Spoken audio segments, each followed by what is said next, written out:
Jonim, qanday qilib biz birga bo'la olmasligimiz mumkin? Mana eshitdi. Katta okeanda qanday qilib bir dona kema qanday yuriydi? Tan buncha. Havo kiribdimi deyman, ha? Mani kelajakda men dengizlarga qarash kerak. Xo'sh? Villalarim bo'lishi kerak. Siz bir pit ey, mana qarang. Ya bu go'zalligingizga kam bu narsa bitta yaxta kerak-ku, adayli. Kerak. Jonim, nima deysiz? Bu o'tiribman bir xayolam surib emaydimi? Mana qara, mana yuzchalarimni qara, qanday po'mpiloqchaman.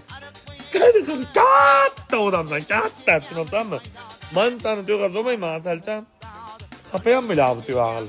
Qarasam, mana eshit. Men senga rozi bo'lishim uchun bilasan, sen meni boshingga ko'tarib yurishing kerak meni. Men tushunabsanmi sen shuni? Men romantikani yaxshi ko'raman. Mana boshingizga ko'tarib yurishingiz kerak. Bu romantika ham. Mana shu atir gulday chiroylida, mana qara, buni sifatliligini ko'ryapsanmi? Men seni ko'tara olmayman, sen meni ko'tarishing kerak. Sen boshingga ko'tar meni, maylimi? Bizlarni sevgimiz tillaya do'ston bo'ladi. Ishoning, bir umr ikki baxtli yashaymiz. Agar siz shunday ro'zg'orbop xotin